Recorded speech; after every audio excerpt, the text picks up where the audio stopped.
copyright, in particular music borrowing, and what to say. I mean, I joined the these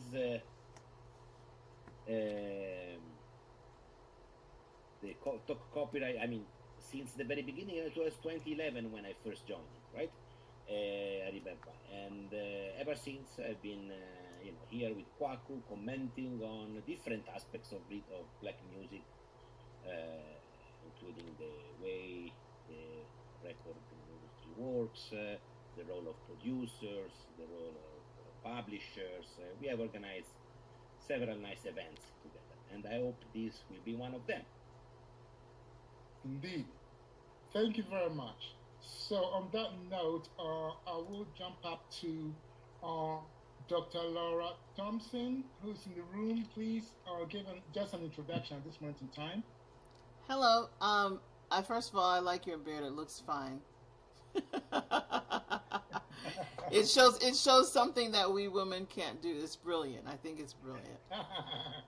So my name is Laura Thompson. I have a doctorate in information systems, and I studied music distribution systems as a part of my dissertation. And so I studied everything that looked like peer-to-peer before it was actually peer-to-peer and before it was illegal. And then I sat and waited, created a model, and I sat and waited. And now we're in the age of NFTs and interplanetary file systems and nodes and that sort of thing, and decentralization, which looks more like peer-to-peer. So I think maybe now is the time to have a conversation again from the time. And so I've had the opportunity to teach and teach in music business, and also teach in other areas of business and do research and that sort of thing. So I'm happy to be here, and I'm looking forward to having this conversation. Thank you for the invite. I appreciate it. No, you are very welcome. And also in the room is Marcus Goff, who was the recent, he isn't anymore with the Jamaican IPO, Intellectual Property Office, but one of his last gigs was being the director of the Jamaican IPO, and he's an attorney at law, so I think he started focusing on his legal practice. So, Marcus, do you want to give a quick introduction? Sure. Just want to say thanks for the invitation. I'm very pleased to be here, today with you. Thanks, Paco. I haven't been on this program for some time, but I'm really glad to see you continuing the great work, that you're doing here. Greetings, Enrico. And Dr. Thompson. I also want to recognize Ms. Chantal English. She is from the Jamaica IP office. I asked her to join if she could. So we're looking forward to an engaging discussion with you all this evening. That's fantastic. Greetings, Marcus. Greetings. Are you on the North Coast? Relaxing here, Enrico. Okay, so on that note, what can I say? I think maybe what I should do, since I had the idea, is to maybe give an example, and then that might put people in the frame of mind, because I think what I'm trying to do is a bit unusual. And so let's go to somewhere like 1715. I'm the owner of a copyright product. Does that encourage me? And remember, we're in 2022, but what I want us to do is also see how the law in the past can impact, or we can theorize how it could have impacted us. There's an argument for those that want long term. The longer the term, the more it incentivizes people to create. So I'm saying that here I am in 1715.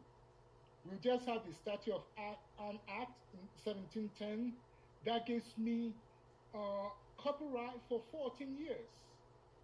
And if after the 14 years I'm alive, it can be extended for another 14 years.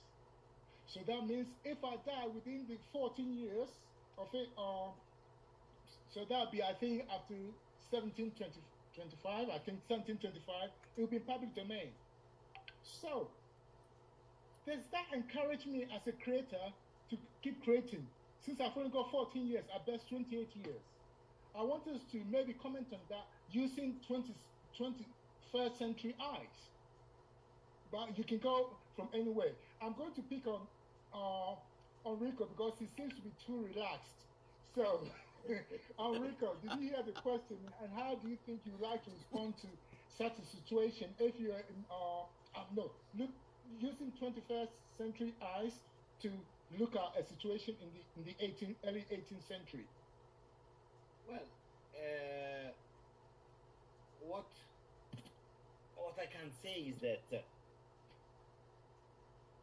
with the eyes of now, what I would think is we don't need such a long protection because I mean the difference is so evident.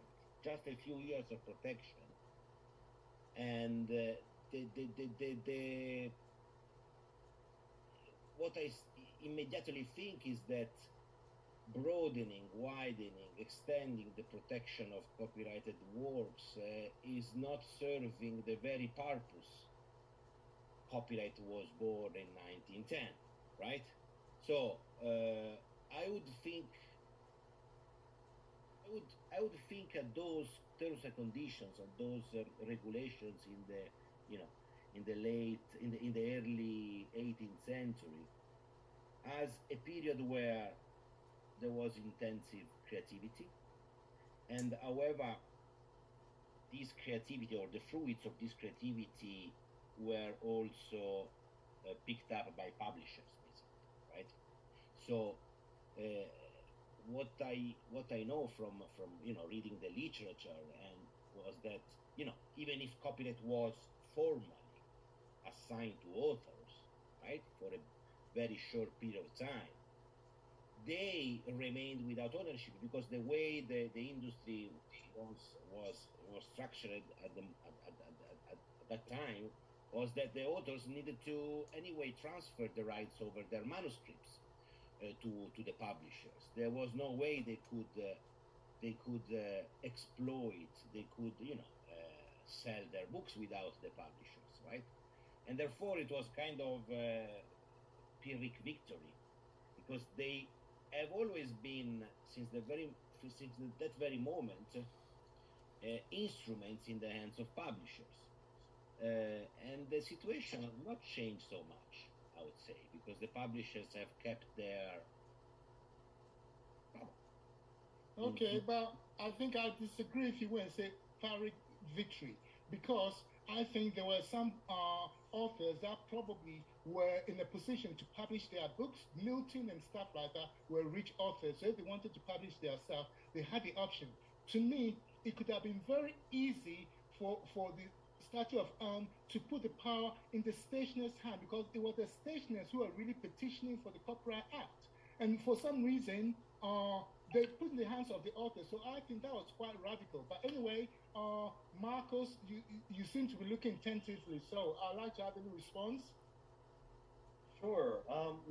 So I think, if you think of the pre-Statute of Anne period, and then the 1710, and then 5 years after, I think, as you say, for the copyright owners, for the authors, they would have, I suspect, been elated, right? Because there would have been a long period of time where they would have not been getting any recognition of their rights. It would have been owned by the stationers, the printers, and they would not have, had any guaranteed legal protection for their creativity. So even though it was a short period of time, contrasted to now, what we have, which, as I say, some say is too long, they, I think, would have been happy to have the law finally recognizing the skill and labor and effort of authors, and they would probably have embraced this 14 years with a possibility of extension. So not ideal perhaps, but I think, as you say, it was very historic and set us on the path to where we are now. Indeed. And there were a lot of fights, so it wasn't that easy. Donaldson, there was quite a few fights trying to still wrest that power from the authors, and also talking about perpetual copyright. So there were people making the argument that you could not limit term and that actually be perpetual. So there were all these fights that we had along the way. So, Dr. Laura, what do you want to add to this part of the conversation? I want to add fire. Go ahead, my sister. Probably we need it. So go Okay, ahead. so I'm gonna say my initial answer is that it depends on what side of the spectrum you're playing on. And so if you are a family member and you're intending to hand down assets, real assets to your family, or if you're intending to teach and provide instruction about how to manage publishing and copyright over a long period of time, and that actually exists somewhere, then it is beneficial to maintain and continue to keep the copyright all the way through this time because specifically of what is happening in technology. In technology with interplanetary file system, what we're having is that people can upload their content, and whoever uploads it ends up being the owner of that particular content. And they are established with a node. They have their own NODE node, and that node is based on a content ID. The content ID is very different from what we are functioning in, which is HTTP. HTTP looks at addresses and it is centralized. So so the rollout of this decentralized interplanetary file system we're 6 years in, and people are uploading content and establishing their own nodes. When you establish a node, that node, it points to you, the content, and that content is given a hashtag, and that hashtag stays with you forever. And eventually, recommender systems are going to recommend based on the hashtags that apply to your content. No longer will we be dealing with HTTP, which is based on locations, and as a result, because then if you look at JIPO, and I'm so happy with what JIPO is doing now, which is this international global copyright, which that's something that the U.S. really needs to catch up on. And other organizations that provide that global copyright and that global intellectual property, that's essential, because outside of that, you're having to, and that's why I said the training is essential. If we are at the year 1715, that parent, whoever that person is that has that copyright, is going to be their responsibility to pass the knowledge down throughout the generations, so that as people come to this time and age, they know what to do to preserve the legacy, the asset, and keep it within the family or keep it administered. So I hope that kind of gives an idea of. So I would say never let it leave the family. Never let it leave. Never always pass the knowledge down. Never let it go away, because that's like an asset. That's like giving away a house. That's like giving away something that. Yeah, I mean, why would you? I mean, I guess you would do that. You would do that if you can do that, and you can afford to just, make things. If you're a creator and you don't really care, but if you understand the business, you would really kind of think circumspectly about, well, what if I give this away and that, and what's the utility of me just giving it away? So that's the fire that I want to add today. Thank you for your time. Okay, I'll come back to you. Two things. First of all, about the giving away, let's just be mindful. I remember many years ago, it must have been the 90s, we had IAM. And is this something international? African American Association, Black Music. And they started coming to England annually. And in one of the conferences, Jam and Lewis, the producer writers, they were very hot at that time. And someone asked about publishing. And he said, look, there's nothing like a perfect contract. They had some funny contracts, but you know what? We would not be where we are today if we had not gone through those type of contracts. And it says up to you to make your call. Maybe are you happy with 100% of nothing or 50% of something? So coming back to what you said, you can have a house, but you can lease it, you can loan it, you can rent it. So the fact that you have it doesn't mean that people can't engage with it. But the question I want to ask was that, are you saying that if someone posts something Web3 and then the node or whatever it is. And by the way, Dr. Laura will be doing something on the metaverse in July, so I don't want her to break all this thing No, down because it's it's okay. something It's ahead fine. of. Yeah. So in July, you can get her to explain it. But the point I'm saying is, that I think the first person that sends a content is the owner, even if it doesn't belong to them. Okay, so let's talk because we're not because you're talking about the publishing contract, and so you're going to hope that whoever you dealt with has the honesty and integrity to transfer the content in the publishing or the writer's contract into what they call a smart contract. Because and if they do that, then you could say, yeah, they will. If they do the smart contract, they will include you as the author. But if they don't, then you don't necessarily have a guarantee that it's going to include you. So hopefully everyone that's writing is dealing with people that they love and they plan to have relationships with for a long period of time. And if not, then consider having a buyout clause or consider having something where you're not going to be in a fight over this. And we are very, very, very early in the discussion, very early. And I am very much about individual people having their own nodes, learning themselves and supporting themselves. I'm more of a radical in that regard. I support the system, but I'm a disruptor for the music industry. So I'm going to show you how. I'm going to tell you what you need to do and how it's done, and then also tell you what's going on with the technology as well. So yeah, smart. The contract must transfer over to a smart contract, or else there's no deal, and that goes with IPFS, that goes with NFTs, everything. If it doesn't transfer over to a smart contract, you have no guarantees of what people will do. Okay, that's cool. Chantel, do you want to make a contribution? Now and again, I'll call the audience just in case.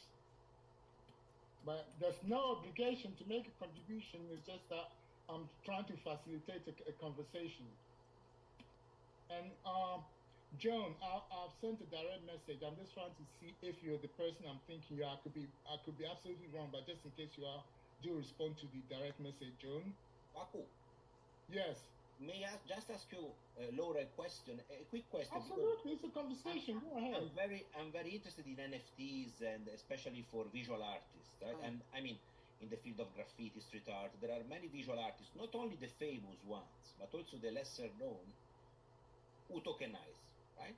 And they sign contracts.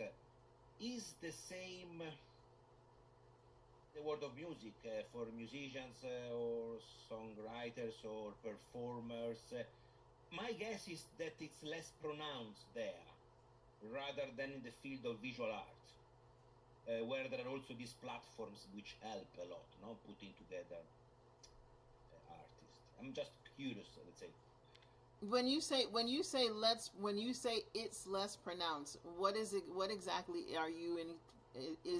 Are you saying the visual arts or the contract is less pronounced? No, that musicians and songwriters or performing artists, they do tokenize less than visual artists do. That's my guess. I mean, but I'm not that knowledgeable in the field of music. In some of the circles that I am in, there are a lot. It is not less. It is equal to. And people will do samples or portions of music. They may do it to raise funds to help other countries, to help, and so those things are pronounced and presented into a smart contract to consider all people that are involved in the. I'm hoping that, but ask me some more. Ask me Very some. clear, no, very clear. So basically, the audience to which, I mean, such NFTs are sold are basically fan base, more or less. They can be fan based, but they also can be based on cause. They can be cause based. See, the idea of an NFT, and that's something that I should mention, the non-fungible token should have a story behind it in order for it to be successful. So whether it's a visual art, music, whatever that story is, that's the buy-in factor that will get people to engage and purchase and promote. for both the big stars, like Beatles, that's the former Beatles, they've done it, but also for the less known. I Yes, guess it's yes. democratic in this sense. It It's is democratic, very much so. and Level playing field. Oops. So oh yeah, okay. Okay. No, I brought this up to say I'm mindful that we don't get too much into this Web3 thing because we've got two programs that's going to look at it. On July 20th, we've got Oculus, which is actually music focused in terms of NFTs. It's a music NFT platform. So we've got Oculus blockchain NFT, the future of the music industry. It's already here. And then the week after, Sister Laura will be doing, let me get this out of the way. I can't even read and I've got my glasses on. Something about the metaverse. The metaverse is on. So anyway, it's got Dr. Laura's photo there. And that is July 27th, where she's going to it. But I want us to move the conversation forward. But before we do, can you quickly, Dr. Laura, explain what is a smart contract very, very succinctly because I want to move the conversation forward. Somebody's asked that in the chat. That's why I'm repeating that question to you. The smart contract is really just the rules of engagement with which the with which a person is going to or a group of people will function in a decentralized fashion. So that's it's really the rules of engagement of how you're going to function, how you're going to distribute, how you it's rules of engagement very similar. And we that are in the field of music, we should understand contracts because it's just how are we going to engage beyond in this Web3 space. That's really what it is. So if you understand contracts, smart contracts shouldn't be that difficult. And there's a lot of information about smart contracts out there. What kind, the different types, whether it's for book publishing, music, art, whatever. So yeah, or utility. So, yeah. But right, that's something I'll be looking at. Okay. Contract. So what I want to do is for us to remind you that when you booked, if let me just move this for when you booked, I put some ideas. So maybe we can look at some of the questions because these are triggers, but I hope the conversation can go anywhere. So I said, for example, okay, so I'll just go from the top. What if the automatic copyright reversion clause of the 1911 Act have been carried on into now? Because I think it didn't go into 1956 or the 1988 Copyright Act. The idea is that, right, in 1911, the Imperial Copyright Act said the last 25 years of the copyright reverse to the author. So the publisher, even if you sign a publishing contract, the publisher would not own the last 25 years. So it would be for the author to do whatever they wanted to, whether to re-sign it or to assign it to a different publisher or for them to exploit it. So now that does not exist. So there's the type of engagement conversation I want us to have. We are in 2021. What if we had that right now? How does that impact on the music? How do you think it will impact on the music industry? And you can take it from any angle that you want to. Maybe I'll start on Rico. Does that make sense to you, Enrico? yes, I mean I can't see very well the clause there because the image is a bit.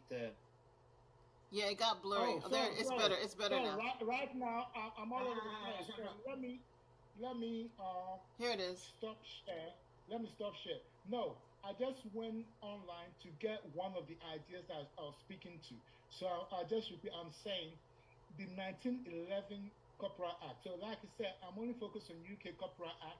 Yeah. So the 1911 Copyright Act, which is also called the Imperial Copyright Act, allowed authors, even if they had assigned the copyright, to have the 25-year automatically reverted to them, the last 25 years, for them to reassign to the publisher or to anybody else if they wanted, or for them to exploit if they wanted themselves. So I'm saying that does not, that wasn't carried through the subsequent Copyright Act 1958 or the 1988. So I'm saying, what if we had set a clause in today's Copyright Act? how would that impact on the music industry as you see as of 2022? So that's the question. I mean, it would impact massively by balancing the powers of publishers, right? I mean, that would have to renegotiate, the terms and conditions after 25 years.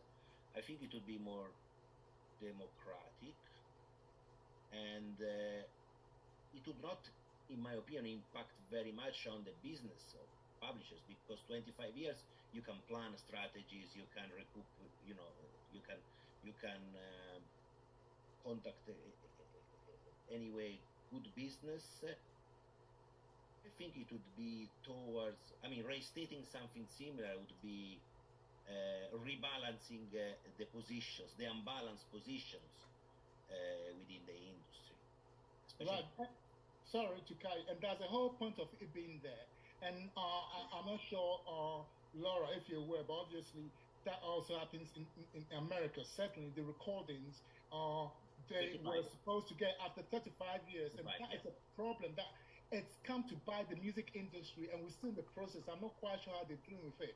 But in America, quite frankly, all those acts that were signed in the 70s, a lot of the sound recordings are now coming back, or they should revert after 35 years. So I don't know how the American industry is dealing with it. It's been a lot of talk. I'm not sure how it works on the ground. But I would say this: if artists are not aware to accept their right to say, "Hey, Electra, you don't own that master anymore," the record companies will keep it in their catalog and keep exploiting it. But Laura, have you had any experience as to the 35-year reversion clause in America? The only thing that I will say is that the legal counsel is making a lot of money off of both the record labels maintaining, and of course the artists. They unfortunately are coming up with a lot of loss because they don't really teach a lot in the school systems about the laws, the legal, and I mean most people want to just be a musician, a performer, and they just want to be on stage. So they really don't pay attention too much to some of the aspects that they need to. And so, yeah, you're having a lot of loss, a lot of people not getting what they should have. And I'm against it, but that's really what's happening, unfortunately. Yeah. Right. To Mm-hmm. paraphrase Jay-Z, I'm a businessman. Right. This is the music business. It is. It is all day. So Everybody has to eat, right? Right. But look how many people are on this call. Where are the musicians that need to be on this call? We, as part of British Black Music Month, we don't do the same old like doing performances and things. People do the creative thing. Right. We create forums to understand the industry, and where are they? I speak to musicians who not sorted that their contracts, but they will not be humble to come and say, let's do it and sort it out. So, look, the information's out there. There's a lot of artist organizations, FAC, Featured Artists Coalition in America. You've got something similar that have been fighting. So, but it's for what was the Latin word? Caveat cantor, or whatever it is. Okay. Seller beware, or something like that. So, if you there you go, buyer or seller beware. I suppose in terms of the artist, the seller. If you're selling stuff and you're not aware of the marketplace, then please don't blame your counterpart. Right. Marcus, do you want to comment about what we've moved to the 1911 copyright contract and the idea of reversion? So the artist or the author has at least the last 25 years to do what they want to do with. What if that was happening in the 21st century? Do you think, how would that impact on the industry or the artists or creators?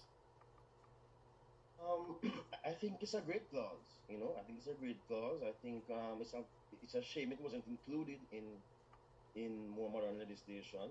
Nowadays we see that both in the US and in the EU, right, we have had this reversion introduced more lately. Trying to rebalance copyright, right, in favor of the authors and creators. It's not an easy thing to organize. I think that's why many people don't really take up the opportunity to be able to renegotiate their rights, But I think it's a recognition that historically copyright has been unfair to the primary creators of music and copyright works otherwise, and so trying to have some legislative intervention to recognize that the authors in the final analysis have the rights then to reclaim and to re-commercialize their rights, I think is a great opportunity. Now, what I think we need to look at is why isn't it working? Why isn't it having the desired impact that we would want it to have, both in the USA and in the EU. In Jamaica, we also, of course, have a copyright term extension since 2015, and we have been looking at how to then, with that extension, have some accompanying measures that would be able to facilitate authors being able to reclaim and renegotiate and so forth. And we've seen, right, publishers who, of course, are trying to circumvent these rights that the authors now have.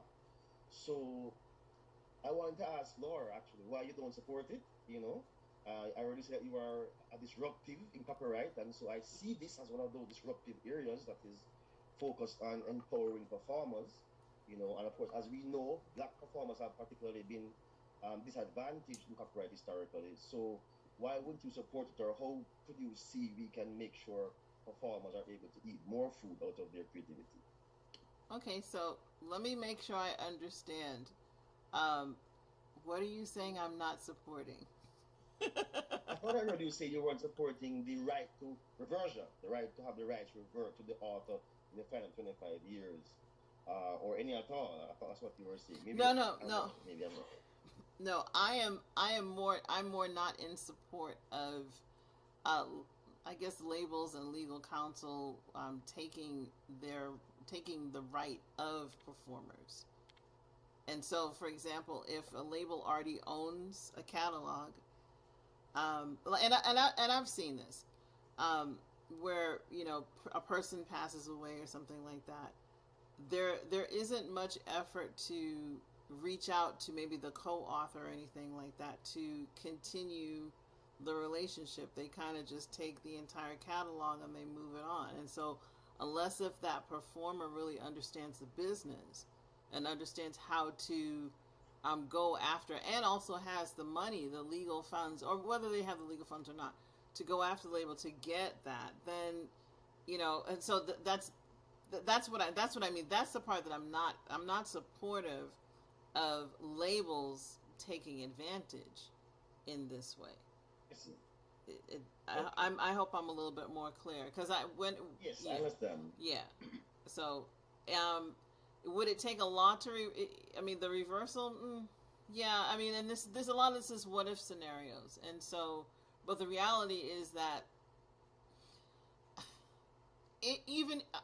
from what I've studied, even if there is a reversal, the labels have lobbyists, at least in the United States, that fight for positioning and territory. That's one thing. The next thing that they have researchers in other countries that enable them to bypass things that regular artists can't bypass.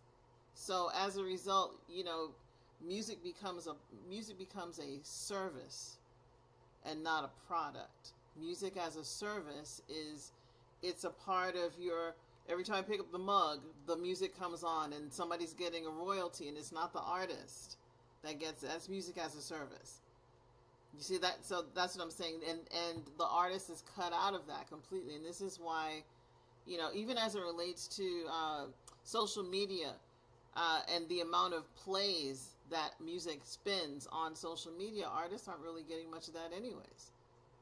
So they might get like a little upfront money, but that's not really what's happening, So that's kind of what. So I'm not really in support of that. I want the artist to get a bigger piece of the pie, and there be a little bit of a more level playing field and more honesty as it relates to what's happening with marketing and distribution and that sort of thing, So okay, yeah, right, yeah.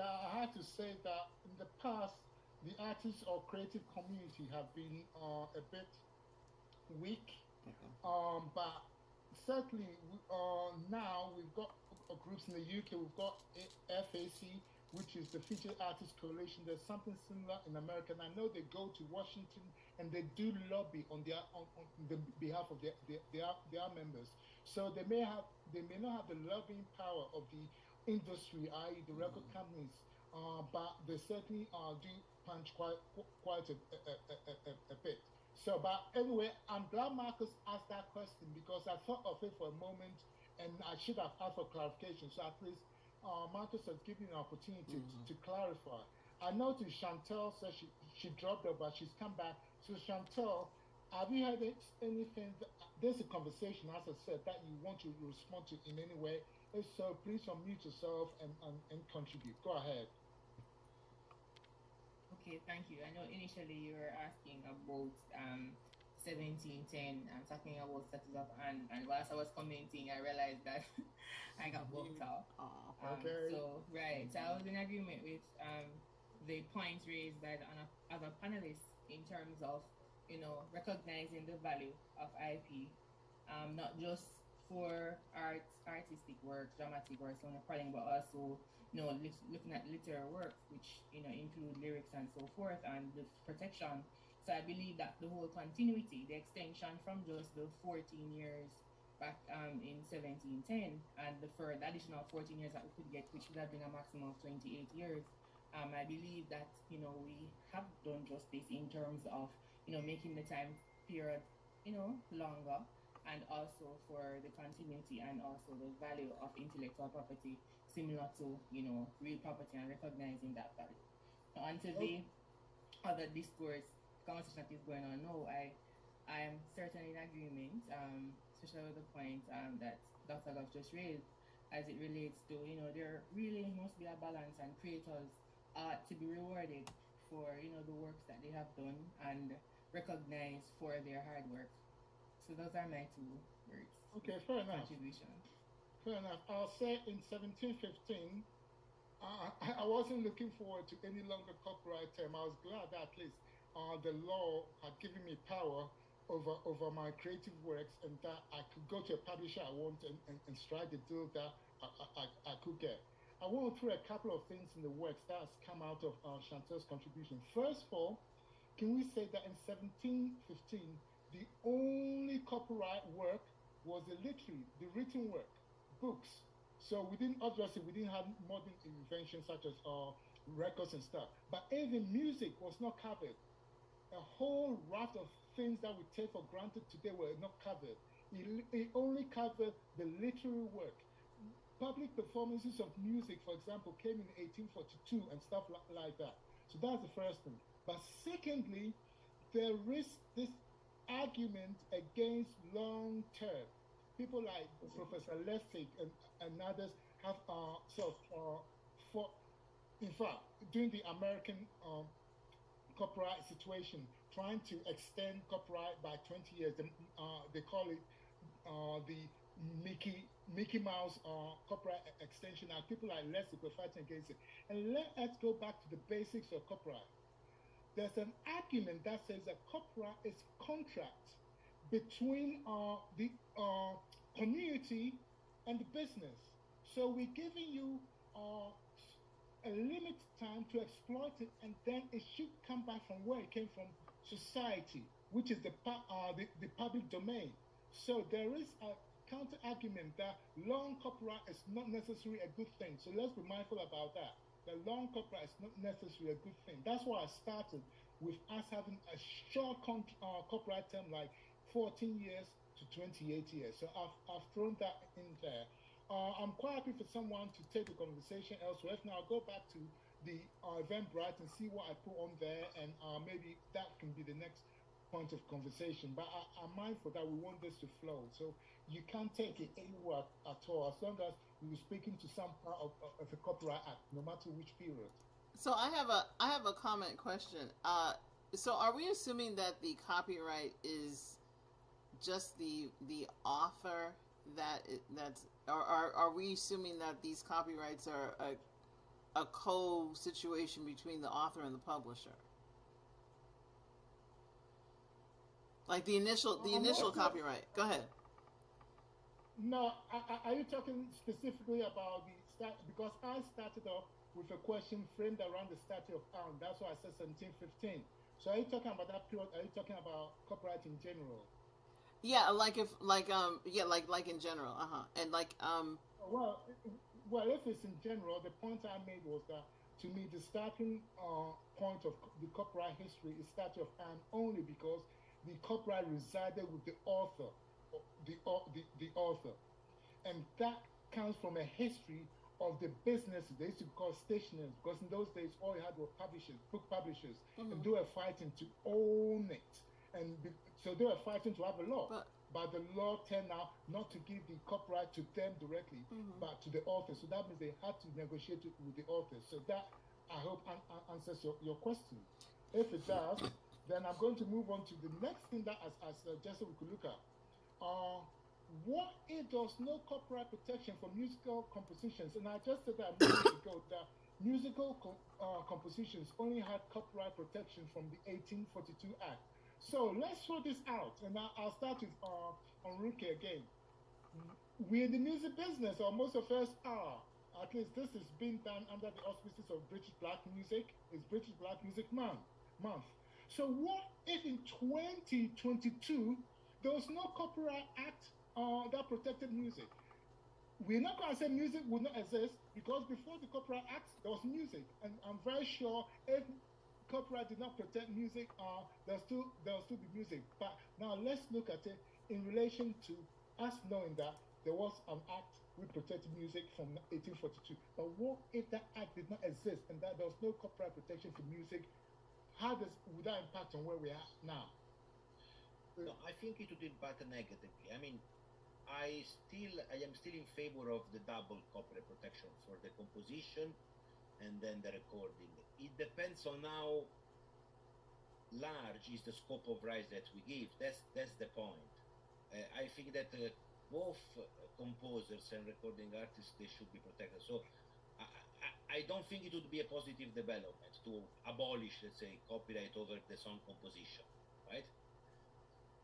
What what we should limit, what we should talk about in terms of limiting the scope of rights. So, which is given to protect basic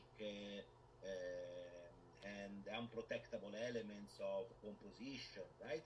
Can you be a bit specific now? Be a bit specific about the limitations you're talking about. Give examples of what you mean by limits. Well, for example, the right of adaptation, right? The right of adaptation, which is one of the most important rights in the field of music copyright. We have seen cases in the past that,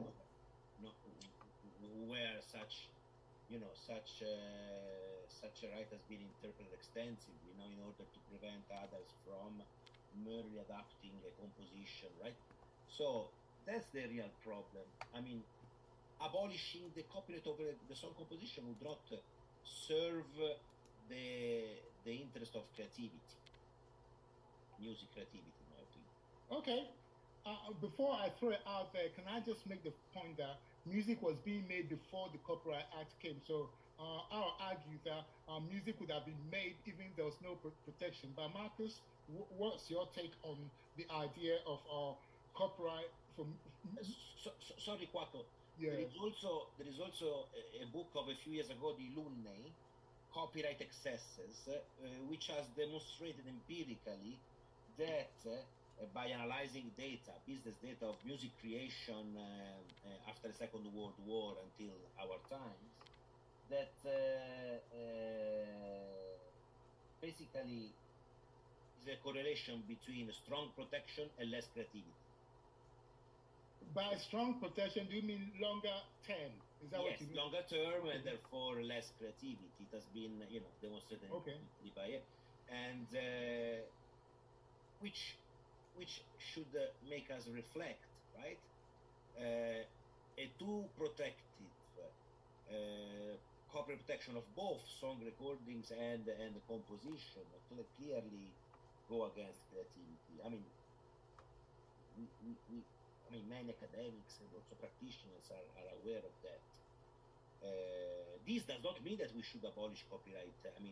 In the first place, over both subject matter, because it's true what you said, that Kwaku, that music has been created intensively before copyright laws were around. But now that they are here with us, abolishing them would not be. No, I'll rephrase the question then. Not abolishing, but rather, what if we didn't have that that protection? That's what I meant. Not abolishing. So what if we didn't have that? As of 2022, we never had that. You mean you never had any music protection? Yes. Of the composition, of the song composition. Yeah. So maybe let Marcus come. You can answer that later, Marcus. So yeah, what if the composers didn't have any right in music? Well, they would be starving more than they're starving now. They would be exploited more than they're being exploited now. So I think we have to still, be thankful for small mercies, right? But if you think back to, as we say, with this strategy of Anne in 1710, and it's focused on literary works, right? Because of the strong lobby of the stationers, right? The printers. To know in the 21st century where, the value of the global music industry is magnanimous. It supersedes literary works, I think that, music has come around to be recognized properly at the forefront of copyright, but within the copyright construct, let's say, the authors still are not at the top of that pyramid, in terms of earnings. And that's, I think, where we still need to work on getting the right balance, Okay. So when we talk about the term of protection, I heard what Enrico mentioned a while ago that, too long a term of protection sometimes causes lack of creativity. People always wonder, well, why are patent rights only 20 years? Trademarks are 10 years, and then copyright is like life of the author plus, and the only real answer when we look at history is because of the strength of the lobby, as Laura was saying, of these producers and others who are not the original creators but who have the money to be able to control the industry and how the industry gets to get the services and goods consumed by the public. That's where we have a big problem. So we talk about, like, in patent law, we talk about the concern of the patent trolls, the pharmaceutical companies, and there's big concern about that, even COVID-19, right? How these companies are earning so much and people are suffering, can't access medicines and so forth. But we don't have the same kind of concern about these copyright trolls, who control and maximize all of these rights in their archives, you know what I mean? And the creators, as I say, don't get the sustainable income to be able to continue creativity. So I think we must be grateful, as I say, for what we have in terms of where we're coming from, but certainly I think we've seen enough to know that we need to really restructure the copyright system to be more fit for purpose for the creatives. Okay. Thanks, Laura. I'll go to you, Laura. Do you want to add anything in the sense that we're saying, what if, as of now, music composition didn't have any copyright, so the composers didn't have any copyright protection? What would they change? My view is that composers will still compose. And if they have patrons, as they had in the 18th and 17th century, the patrons will finance them. Or they could collect money at the door or something like that. So I think music will still be made. But anyway, what is your take on it, Dr. Lara? I agree with that sentiment. I also believe that a lot of people that are currently making money would be out of employment. So and some people, even in this I'm gonna just mention, in this Web3 space, they're kind of hoping that something like that might happen. It doesn't mean that without the organizations there is no structure. I think it probably would just be like a free playing field where anybody that has an opportunity to expose their talent or whatever, it's like the real marketplace. It's like real business, and everybody has a fair chance. And it's up to the individual then to take on that chance and try to make something happen. So I agree with you in that instance, and I also would add and just say that a lot of the attorneys, a lot of the people that are processing the paperwork, they wouldn't have a job because there wouldn't be anything for them to do. So that's my immediate take on it. Yeah. Okay then.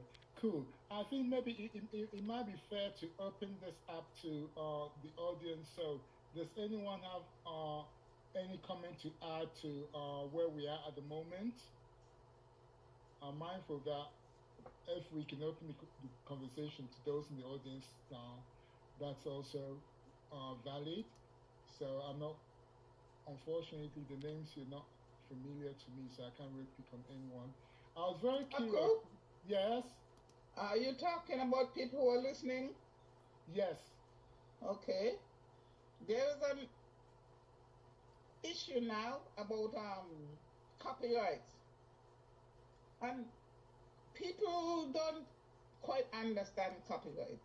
Perhaps I don't understand it myself either. So I dabbled along about 12 years ago and registered my own copyright without lawyers.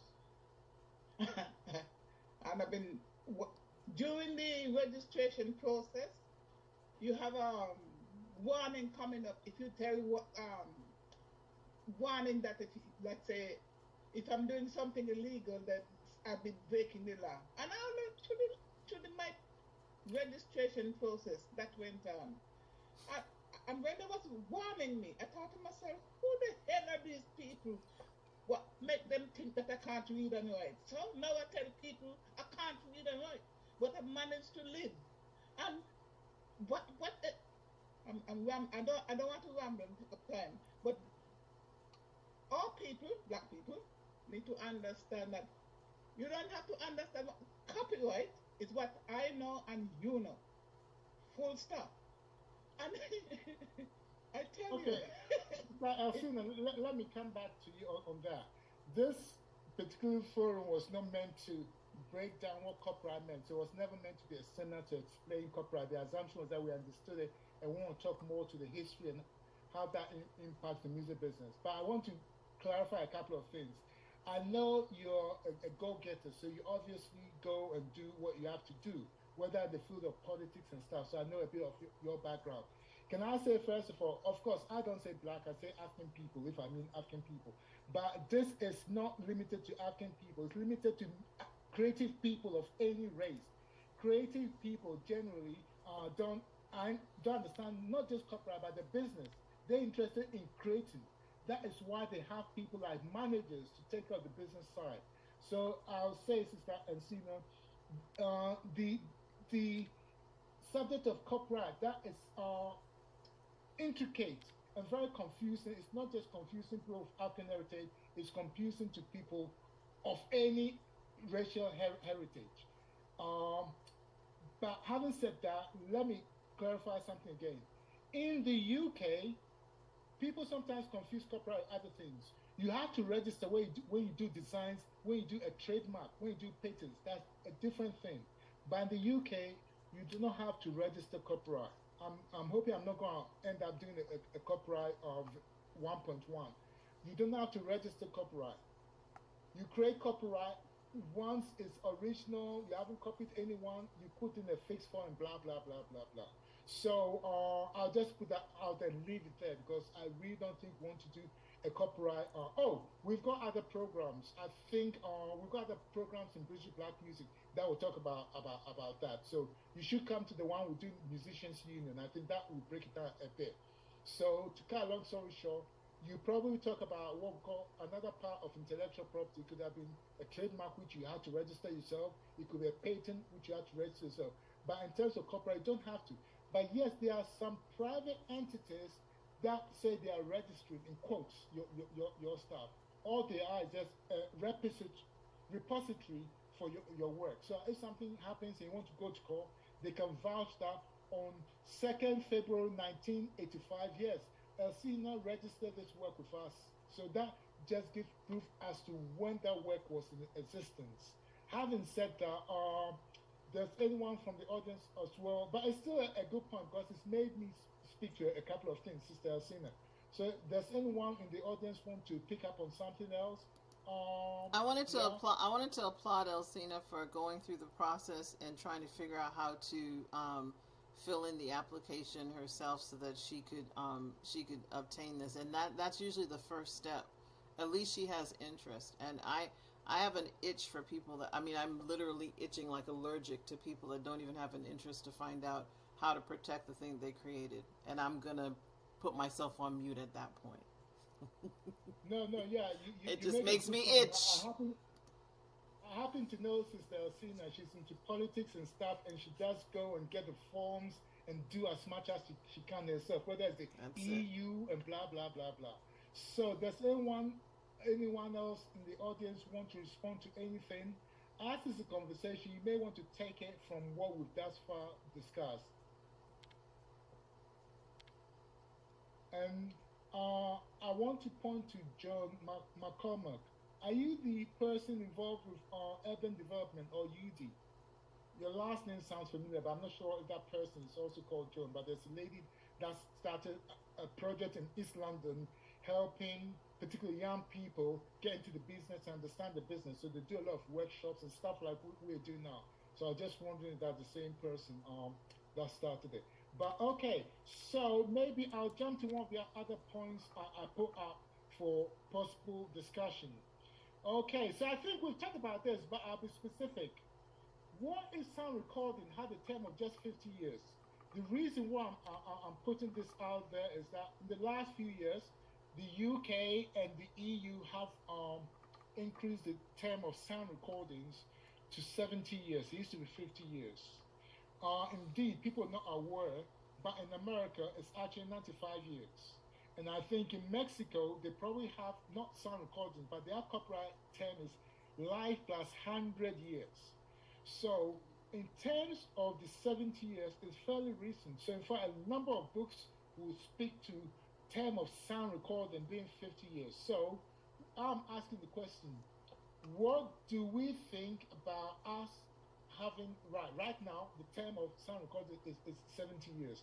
If I was in 1950, example, I only have 50 years to exploit my work. So coming back, it seems like we just talked about term. I hope we have another thing to talk about in a moment. But there was a lot of people that fought against the increase from 50 to 70 years, just like they did in America as well, from the 50 to 70 years for the Mickey Mouse copyright extension. So I'll just come back to Enrico. I probably know what you're going to say, but still, for the record, what is your view on the sound recording term? Had it been recently, but I mean, I think about 10 years ago, extended to 70 years as opposed to the previous 50 years? Enrico. Well, Kwaku, my assessment is really negative. I mean, this what has been done in 2011 in Europe with this directive, that is to say, to extend the term of protection of sound recording from 50 to 70 years is wrong, and it's just justified on the basis of lobbying, strong lobbying by the industry, and without any evidence-based policy, right? I just want to quote. I have here because I wrote recently a chapter on phonograms, and in the Gower's report of 2006, the Gower's report was an IP review made by an expert on behalf of the government. Well, this report reported the opinion of Dave Rowntree, the drummer with Blur, with the British brands Blur and Ailerons. I quote from the report. The drummer saying, "I have never heard of a single one band deciding not to record a song because it will fall out of copyright in only 50 years. The idea is laughable," which is true. I totally agree on that. The official justification for such extension of protection is that we need to incentivize recording artists, right? To create more recordings. Now, this is the utilitarian function, the doctrine of copyright. Maybe that is not true. Most creators in the music field, not only recording artists, I would say also composers, and also in other fields of visual arts, whatever, they don't come up with new stuff because they had 50 or 70 years of protection. The idea is laughable. Dave Roundtree was true when he was asked that. Mm, this is just, Okay. I mean, this is as clear as crystal. Okay, you quoted the Gowers report. Prior to that, there was a Harvard's report as well. Harvard's No. report. The Gowers was before, and then Oh, the Hargreaves. Yeah, Was Gowers before Hargreaves? yeah. Gowers was 2006. Hargreaves was 2011. Okay, and they both did not make an argument for term extension necessarily. They did look at an economic argument, and they say, I mean, the 20 extra is going to make minuscule economic sense, but nevertheless, that is what we got. Can I just say, I think it may be less. Marco, I just want also to add that everybody in the industry knows that the market life of a sound recording, most of the cases, is the first 10 years, right? Apart from, notable exceptions, but on the average is like this. So it doesn't really make economic sense for 99% of the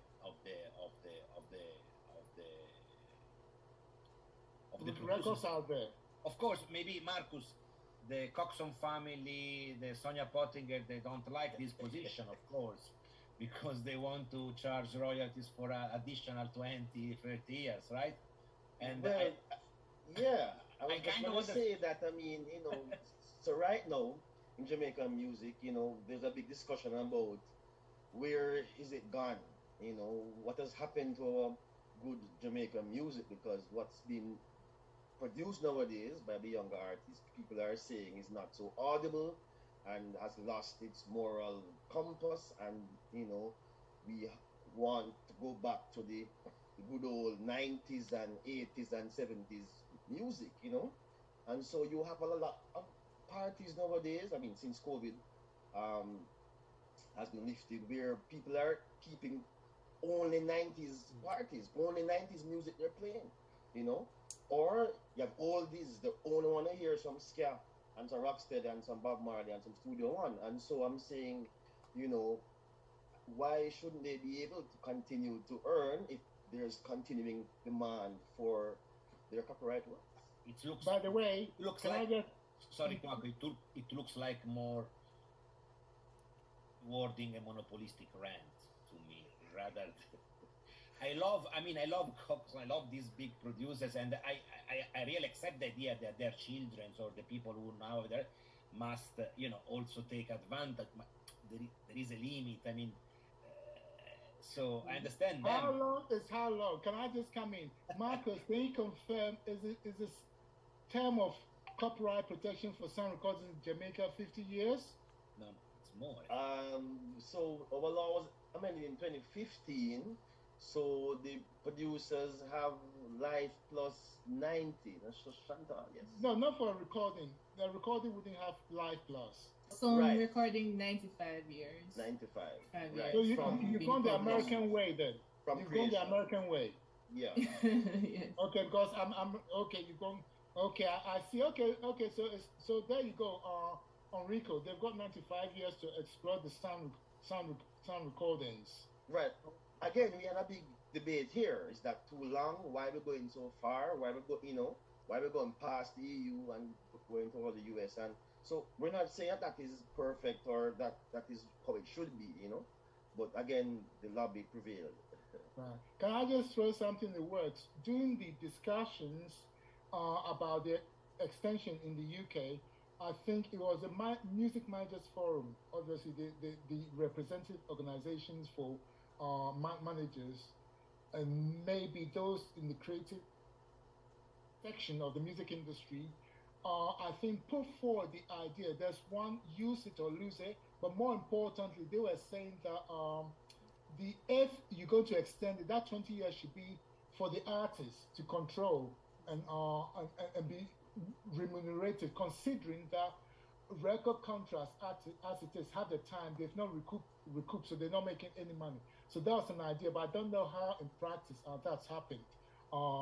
So what's happening is that in the UK now we've got 20 years extra. The record companies are collecting money, and I dare say that if you've not recouped then you'll be 20 years without seeing the money. So it may not have necessarily benefited the creative community, i.e., the recording artists. Right. Agree, Paco. Agree. So maybe I'll jump to another topic that I suggested. No, okay. So we all learned about the music industry and maybe learned a bit of copyright history to some extent. So can we jump to one aspect of any cop- time in copyright and pick on an article in that Copyright Act and try and discuss how that would impact in 2022, if it was in our law or wasn't in our law? I hope you got the sense of what I'm trying to do. We've been historical to some extent in looking at copyright as opposed to just purely legalistic. So, Marcus, since you seem to be, what should I say, the light seems to be on you. Can you want to pick up something in any copyright act, maybe including the Jamaican Act, or eh, actually I can open up anything that you know in terms of copyright act that it's not now, and say what if it was now? If it was no. Yeah. So Or I guess maybe or it should be introduced. So you can argue either way. Maybe it's a good thing it's not in now, or maybe it should have been introduced so we can have it in 2022. right. So I mean, just following my whole, feeling that we need to have more revenue in the hands of the creatives, then my mind says, why, can't we, and maybe why didn't we back then have the producers' rights be limited, but the author's rights continue for a longer period of time, you know, so that you would have the ability to have the creatives continue to earn. So would the producer be able to earn, but not so much, because as we see, oftentimes the producers are able to get through contracts so much of the creatives' rights that the creatives, don't get much left after they've signed those contracts. So what if we had differential terms of protection for producers, and also what if we had in copyright law some kind of unfair contract terms, because that's a big part of the history of copyright as well too, Yeah. that so many young artists sign away everything just to go on stage and to get the chance, and not understanding properly all of the details of copyright and so forth. So if we could review some of these contracts with all these labels in the past that have been so exploitative, how can we turn the thing upside down? So I don't know if that's too much That to is think of. fantastic. No, this is the type of discussion we want to have, and this is fantastic because that speaks particularly to where you are in Jamaica, because generally two things. In you talked about contracts. Generally, what's happened is that the producers just took everything. So it was an assignment. So you literally just like work for hire. You got paid your £20, and that was it. So when the record producers started doing deals with UK and Europe, when the money came, they didn't have to look at the artist or the creator and say, "Hey, this is a show. You got paid on that session £5, and that is it for life." So in terms of your trade practice in Jamaica, that makes perfect sense to make such an argument. So that I think is fantastic. So it's this type of discussions that I want us to have. What if? It's a what if discussion, and it's very, very relevant. Maybe not so much for the UK, but certainly in Jamaica, and I'd imagine parts of Africa as well, where the industry practice isn't very developed. What tends to happen is that the producer tends to own everything, even when they don't. They don't only own the recording, but they own the composition as well. I'm not going to name names, but how many producers have their names down as composers of reggae classics? So Yes. that is a good what if. And actually use the word review. There's no reason why your lawmakers can't go and review historical bar situations and do some sort of reparative laws to sort of mitigate what has been to the detriment of the creative communities. So, Dr. Laura, I think Paco. Marcus has, hold on one moment, Elsina. Marcus has given us a good idea about this what if situation. So, do you have a what if situation that you want to bring to the table that we can we can review or talk about? Yes, Yes. I wanna piggyback off of something that Marcus said, and then I'm gonna bring up something from the Dramatist Guild because I'm a member of the Dramatist Guild as well, and we deal with copyrights all the time. So, this is what I do. I own a label, like the full meaning of a label, and so when I've gone into studio to record, I not only pay the artist, but I also write the. I pay them as a work for hire, but when they contribute notes, because I read music, I'm a musician, I read music, so when they contribute something to the original, so the musicians are given something.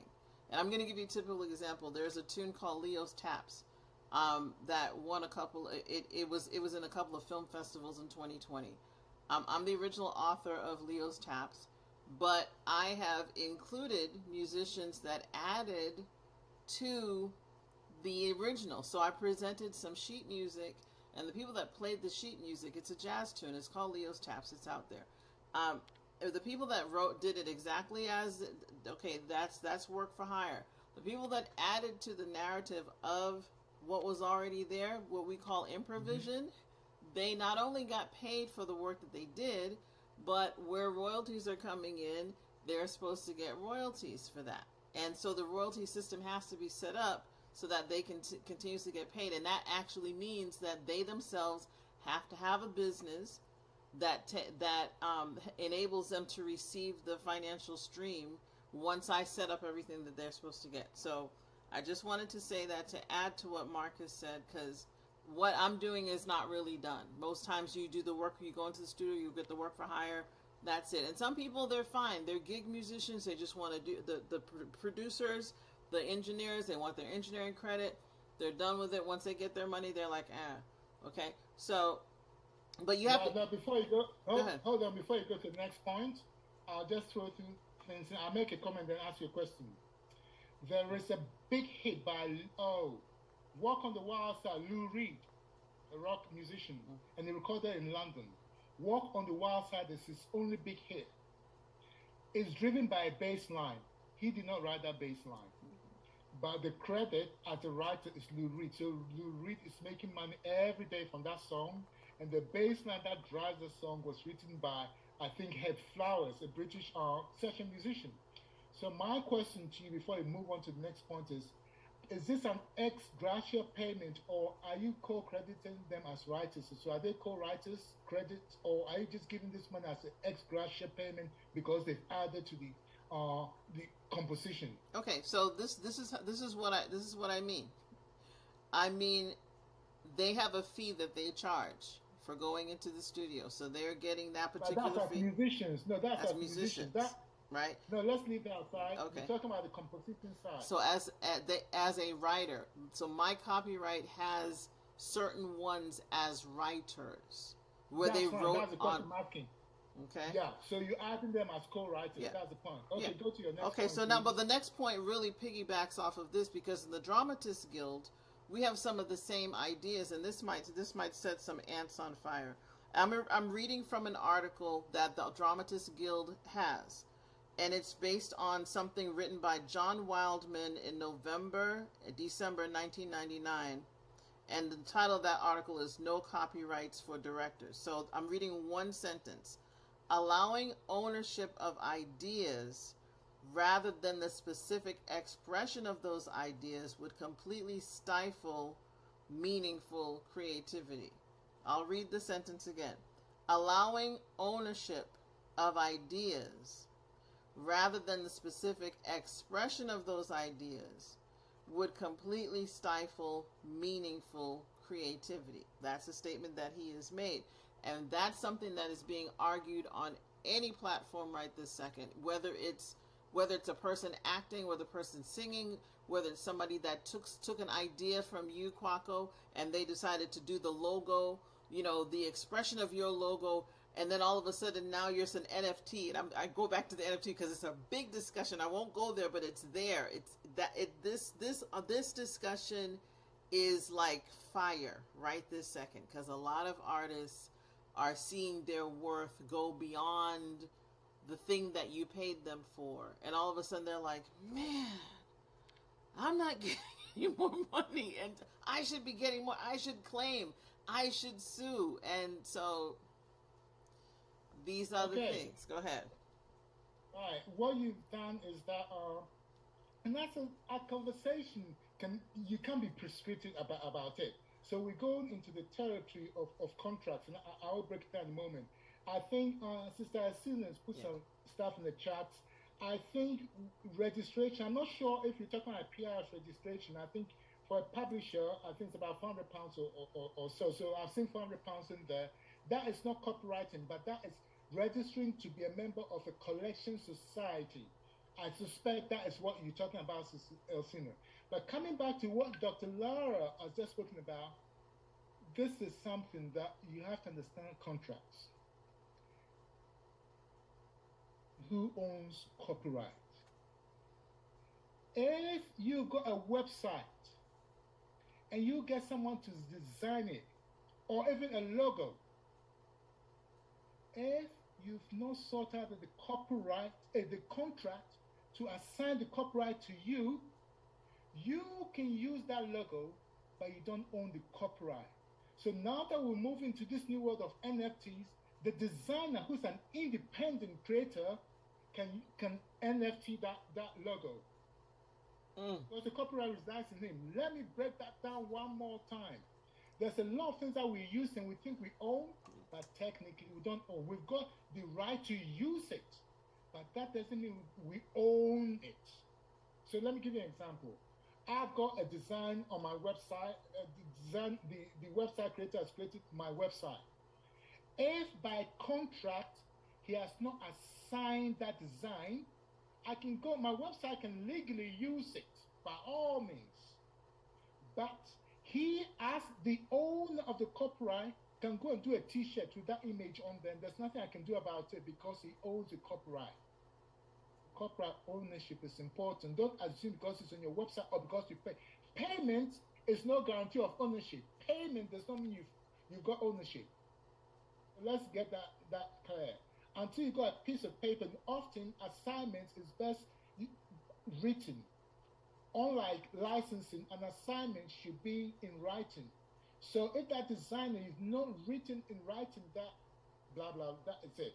Of course, in America, you have things like work for hire. So if it's in the studio as a work for hire, the assignment comes to you and there's no issue with it.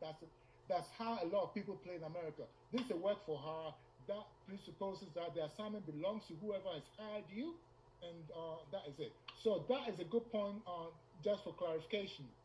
So, and a lot of people would disagree with you in the NFT world, but there's a lot of what you're saying that is very correct because people, and I want to go back a little bit, it's still on this same discussion because it seems like for the length of time, maybe there should be a tier of people that can extend a copyright so that we don't have to be here. Maybe there should be some sort of tier and maybe a fee that group of people pay for the extension. If they're not willing to pay that fee, then let's let everything go back to the author, the original author, so that they can begin the process of recouping and doing whatever they need to do. And this is not just for music, but this is for the movie industry, all the industries where copyright is, and you're not really getting what you want to get. So yes, I'm sorry, I just threw that in there, but yeah. No, but that's interesting. That's a conversation. So what someone says might lead the conversation somewhere. So back to Lessig. By the way, Lessig, Professor Lessig, L-I, I think a single S, L-I. I think it's L-E-S-S-I-G. Oh, so it's a double S. Right, one of the leading authorities on copyright, particularly in America. And one of the things we're arguing for is that, you see, if you've got long copyright, what happens is that you have things called orphan works, things that nobody knows the owner, but because of the law, you can't really use it because you're infringing someone's copyright. So one of the things that is suggested is that, why don't we sort out this? If you want your work to still be active, pay a fee, then we know you're being proactive, rather than just the law let this thing hang in there and no one can legally use it. So that fee brings someone to be proactive, or someone said, I never made money out of it, I don't care. So everybody can use it. So that was what So it made me go on there. But Marcos, Good idea. Good screen, idea. go ahead. Oh, I Sorry. thought you were going to say something. I was just gonna say I like that idea actually. Yes, because as you say, use it or lose it Yes. is not quite the same thing. But if you have it in a shorter period and you say, well, you get it for like maybe 20 years, you get it first, and then Yes. if you want to renew it, you pay some more. If you don't, then it goes back to the author. I like that idea. Dr. Okay. Laura. Or else it could let's not forget the public as well, the concept of public domain. Or it could go into public domain so somebody can reuse it as well. Let's not forget that the argument for some is that copyright is a contract between society and the creators and the industry. So you can have it for a limited period and then it should come back to the pool for anybody in society to use it. So let's not forget the society or individuals. Yeah, so what shall I say, rights in this conversation. Enrico, you've been a bit quiet. Do you want to come back on any idea? Not necessarily what we talked about. We can extend the conversation to another direction.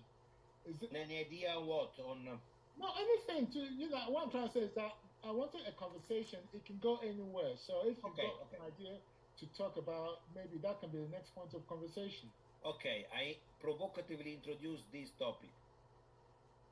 What do you think about the Sheeran judgment? Ed Sheeran judgment. Do you think it? I think personally it was the good outcome I was hoping for. Because I thought that it was the building block of a certain genre that had been just 2 words, 3 words. So I was quite relieved. Right, I think you need to break down quickly what the Ed Sheeran judgment is about because not everyone on the call would know. So can you quickly just tell us? Yes, of course. Okay, there was a litigation between Ed Sheeran, who was accused was accused of copyright infringement for let's say replicating just 3 seconds of Sami Chokri song. So Ed Sheeran's song was "The Shape of You," the famous song which has won awards, sold a lot. On the other hand, you had Sam Chokri, a grime artist here in England, who fought, this legal battle because he thought that some elements of his song "OY" had been replicated by Ed Sheeran in his own composition.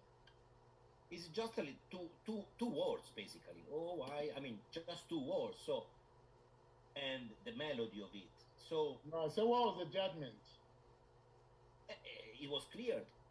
Ed Sheeran won the case quite comfortably because the court basically, in fact, it was a judgment merely in fact. I mean, they believed that it was not basically 2 words were not protectable, right? Okay. Okay. I mean, it has been a massive case, a massive decision. Yeah. Okay, in this case, I agree with Enrico, but I do not agree with Enrico to do with the Spirit versus what is the band? Led Zeppelin, Stairway to Heaven. I honestly think that it was just too similar. But you agreed with the judgment, which was that Led Zeppelin had not infringed the Spirit cover of Taurus or whatever it's called. But I thought, no way. But obviously, courts are not perfect. Courts are not perfect. I think there was something as well, which it might be Rolling Stone or a famous band. I think copied someone's music. But if you've got good lawyers and stuff to make your argument, you can win even though you may have infringed. So it's not perfect. But anyway, so the question now that I've got Enrico to clear is this.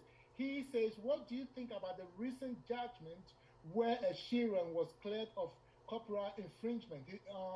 His song is a big song called "The Shape of You." A grime artist in UK, grime is a UK type of hip hop.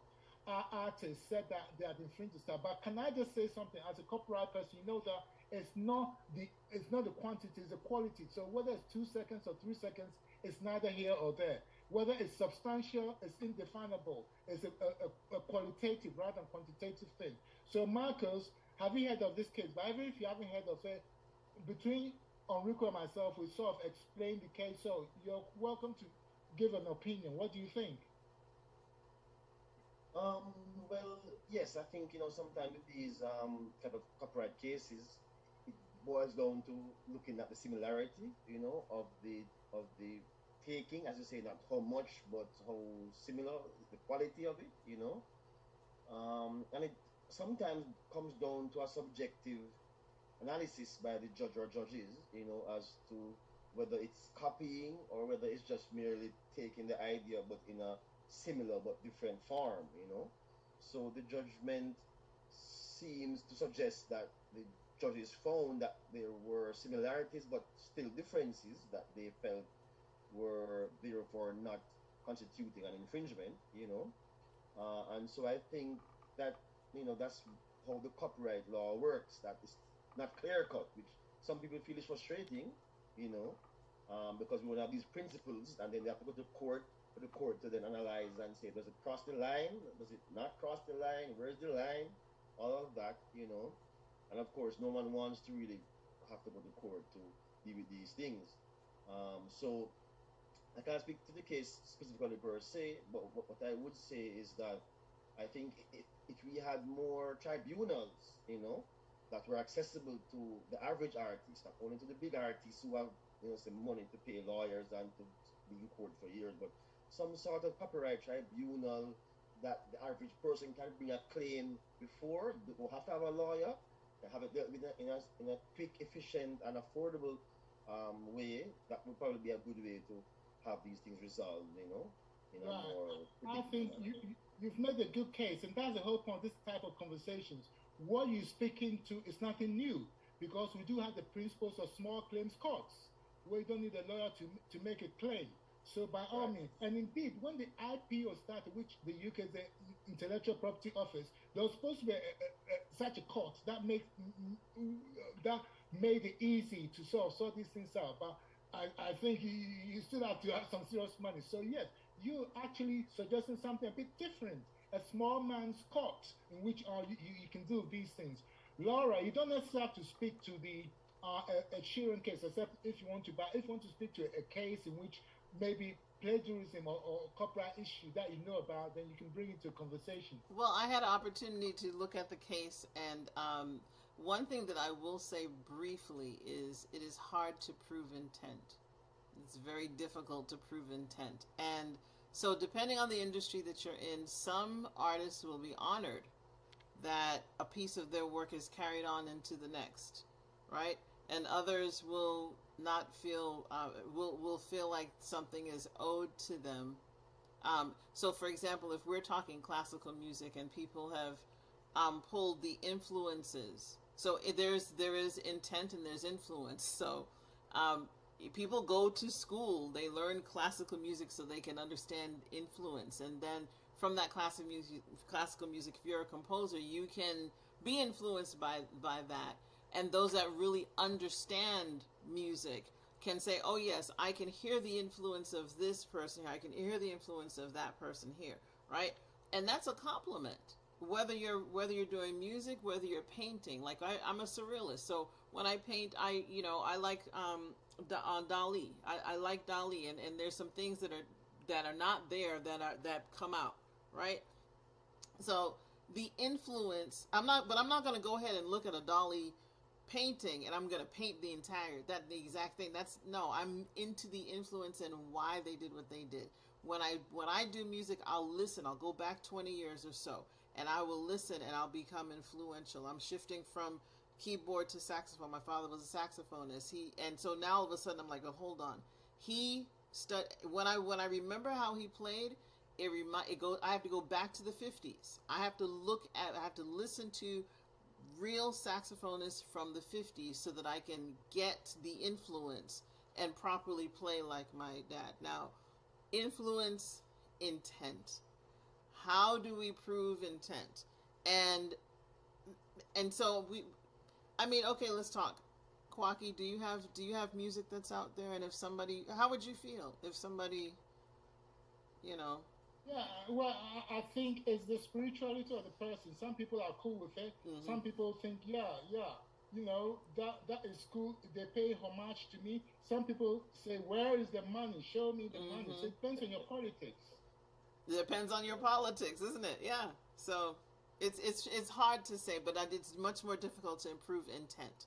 And if the person intended to be fraudulent, then yeah, you should pay, and there should be a licensing system when you know something. Do your research. Well, I say do your research. There should be a licensing system, and if you think that there might be something, and I've done that too, where I've sent something, I said, listen to this, and I've had the copyright office decide for me and say, no, there's no, and they're the ones that say, no, there is no similarity between this version of the tune and what you're trying to do. You own it. Boom. That's it. There's no argument. And I, because I did that, another person found me and says, we think we have your tune and we want to give you credit. Now, if I was a crook, I would say, oh, yes, give me the money. But when I listen to the thing, I says, no, this has nothing to do with my tune. Have at it. Do you see what I'm saying? So that's so Okay. intent. No, okay. Apart from intent, I want to introduce something else. Okay. It's also opportunity. Yes. Did the person have the opportunity to hear your song? And let me tell you, if say let's turn it the other way around. I don't know that grime artist, right? But I know Ed Sheeran. So if Ed Sheeran was suing that artist, it's pretty much home and dry because that artist cannot say he didn't have a chance to hear a Sheeran song because it's a mega song. Right. So the opportunity to hear also impacts on the. So let me give you an example. In America, they stretched it. There's a case, the George Harrison case, My Sweet Lord, and He's So Fine because they didn't want to say George Harrison, who was one of the Beatles, infringed or stole or plagiarized, they started to subconsciously copy, subconsciously, because his so far was a hit. But a person of George Harrison's caliber, we couldn't really say that he came and tried to steal the song. So at least, he had to pay. In fact, the copyright ended up being with his former manager, Klein. What's his name? Alan Klein. Hmm. Apco Music is his company. He used to publish people like Sam Cooke. Having said that, can I just say, in case, what should I say, high Wi-Fi isn't stable, and that's issue one. So I just want to recognize that we've got Professor Caroline Nkube in the room. Hi, I hope you're well. Are you comfortable to, at the very least, introduce yourself since you've made an effort to join us? Coco, I'm really sorry to join so late, but very exciting things are happening where I am. My name is Caroline Ngube, and I'm an academic based at the University of Cape Town, currently attending a conference in Geneva. So don't let me hold you up. Sounds like they're really interesting conversations. I'm just going to retreat into my corner and listen to what you're saying. Absolutely, but like us, it's this is a conversation, so we're glad that at least you've introduced yourself. But if you want to come in for however much is left of the time, you're more than welcome. So, yes, Nice the to see you, conversation. Caroline. Hi, Carolyn. Hey, how you doing? Nice. Thank you. So, Caroline, obviously you got some fans in there: Enrico, Laura, Marcus, and I'm sure the others in the audience. So, what brought us to this, George Harrison? Yeah. So, Enrico posed the thing about Ed Sheeran's recent plagiarism situation. So, Carl, I'm not going. No, this is not to put you on the spot. So if you don't unmute, that's still fine. Um, when we had the situation with Disney, Disney had the Lion King, and I think in that program, it was based on African music and all that kind of thing. But the Lion Sleeps Tonight, I think, is used. And for those that know the copyright situation, the Lion Sleeps Tonight is very checkered, very checkered. It's a South African composition, and I'm sure what's his name, Linda, who wrote the song, probably didn't understand what a contract meant, let alone copyright. So I doubt very much whether they saw some money. But obviously, with Disney, making so much money out of the Lion King. People took it upon themselves to say, Disney, you got to cough up some money. So there's a whole rigmarole about the chain of evidence and ownership of the copyright of the Lion, the, the Lion Sleeps Tonight. And I think the reason why I wish you can contribute was that I think reference was made to the Imperial Copyright Act of 1911, because we're saying that the South African Copyright Act, with a lot of Commonwealth countries, their copyright law came from that act, and it came into effect. And what happened, and I said this previously before it came, was that the 1911 Copyright Act had this sort of reversion clause where the last 25 years reverted to the author. So even if Linda, I forgot his first name, if the guy who wrote the Lion Sleeps Tonight didn't even sign a contract, didn't know anything about copyright, by law, it should have reverted to him. So this was mentioned that when the Lion Sleeps was created, it was still the 1911 copyright that was in place. So, do you feel comfortable, or as I said, I wasn't going to put you on pressure, but if you feel comfortable to maybe comment on a South African case in terms of Lion Sleeps Tonight, you're more than welcome to contribute into our conversation on that then. Sure, Kwaku. Not very much to say, except that his name was Solomon, so it's Solomon Linda. There you go. Yeah. And you've got the facts absolutely correct, and you know the legal principles. The only thing perhaps I want to point out is, because I think tonight one of the themes is history, right? Yes. So it's interesting for me that at that point in South African law, they had to go backwards, right? Historical steps back to actually find a solution to a problem that they were facing in that moment. What's also really interesting to me is that a solution was found in colonial or imperial copyright law, which is also interesting, for want of a better word. And the last thing I wanted to say is that I'm sure you, of course, know that there's copyright reform going on in South Africa. In fact, there has been a bill that's been discussed, since 2015. That's interesting as well. It's now 2022, right? 7 years is way too long to see legislative reform come to fruition. But one of the things that is being proposed in that bill is to try and find solutions for musicians and creatives who might find themselves in the same place as Solomon Linden. And again, in trying to solve contemporary problems, I still see people looking backwards to historical solutions to solve them. So it's really interesting how in the present we keep looking back to the history to find some solutions. And of course, the history is colonial, and so that's also interesting. I've said interesting like 10 times. Yeah. No, but it is. And in fact, no, thank you for that contribution, because that speaks to what we wanted to do today. In fact, when I started, I placed us in 1715, and I'm saying we're looking at the Statute of Anne 1710. So let's talk in the context of that and bring it to 2022. So the fact that we have to go back is important, but I have to say that it just occurred to me that copyright law only does catch up. Because you guys are looking at now, and Dr. Laura is talking about metaverse, in which we have to look at the future, in which the whole thing changed from our physical life to a whole thing called metaverse, and the copyright implications. The copyright law is not ready to deal with that. So by the time you've done your updated copyright law, you're out of, what should I say, out of sync. But then, since Dr. Marcus is here, let me just say that copyright law always takes time, because I used to write for Billboard in the 90s, and we'll look at copyright issues. And the song like No, No, No, and Don, what's her name? Don, the Jamaicans help me out, what's her name? Don, whoever sang No, No, No. Don Penn. She believes she wrote it and all that kind of stuff.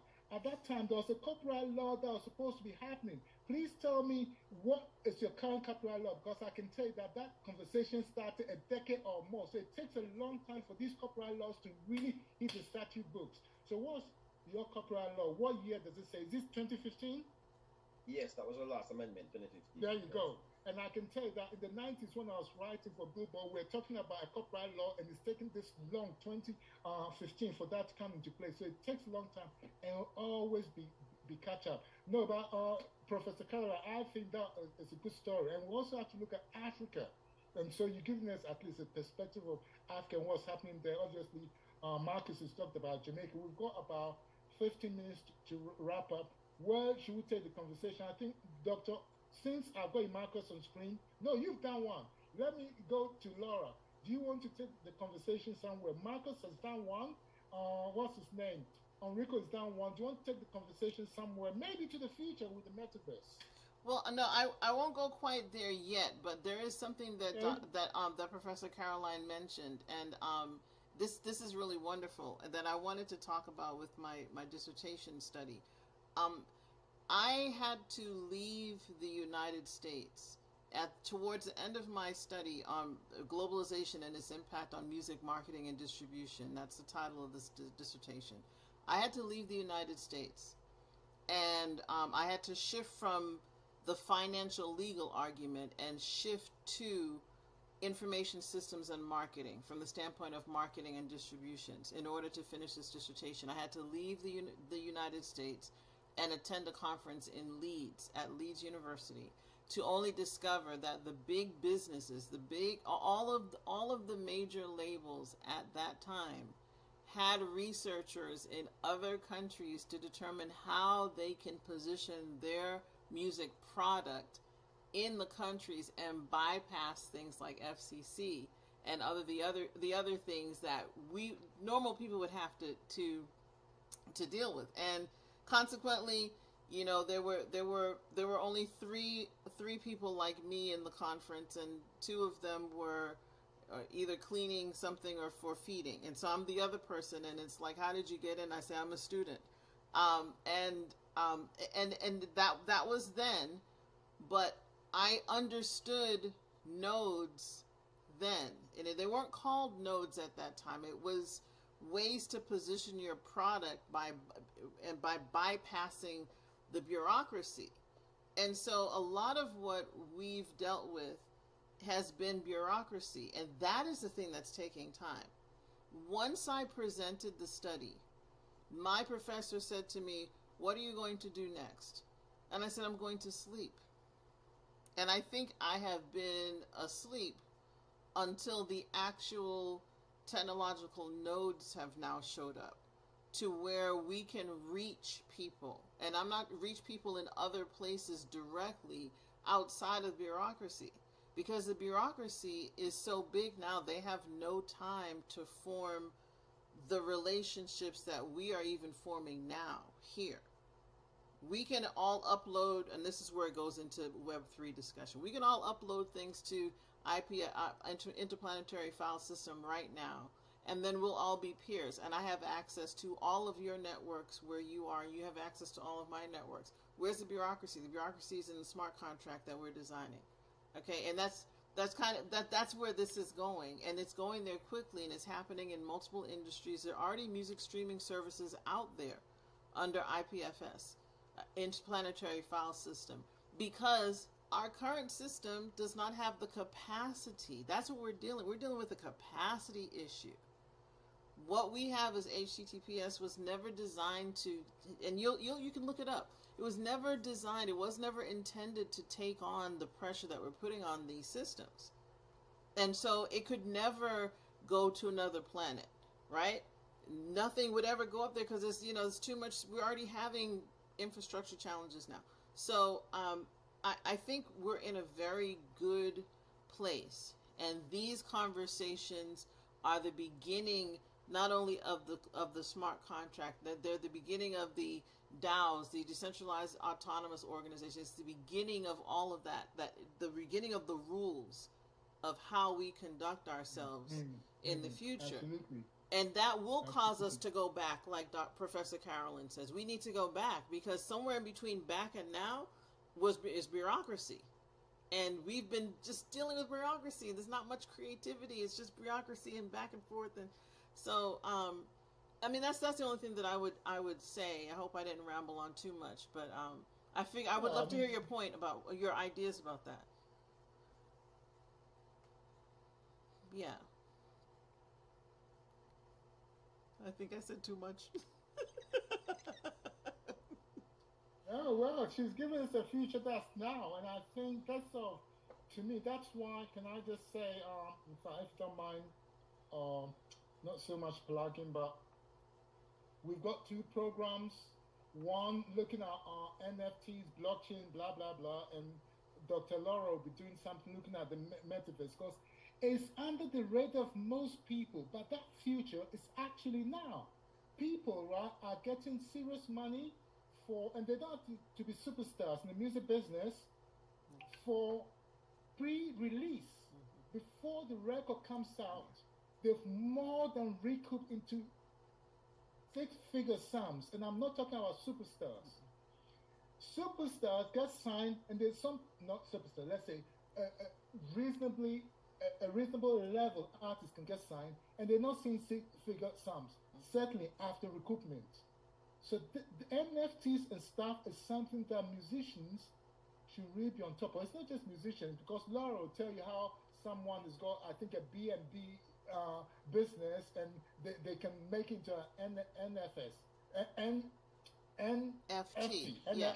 NFT. So this is something that we really should be aware of. We are the cups, and the future, as I said, is now. So if she's taking it somewhere else, please remember that we went into the web, but now we're into Web 3, which is something else. Yeah.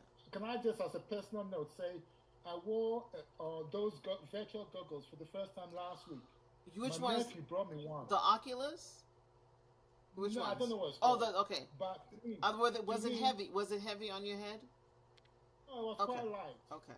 But yeah, quite gloves, and then you got some hand pads too. And I did the boxing, and I said, and then he showed me something like Dubai, and you got all this 360, and I said, you know something, this is like way out there, but I know in 5 years' time, this will be nothing. This will be nothing. We'll be replicating real-time life situations that you cannot believe. And then deep fake as well. Deep fake.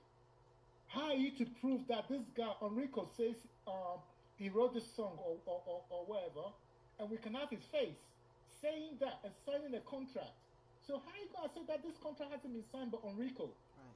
So I think copyright has got a lot to deal with in the immediate future when we go into the metaverse. So where Dr. Lara is, we need to be somewhere there, or we'll be left behind. I'm looking for a long life. I think.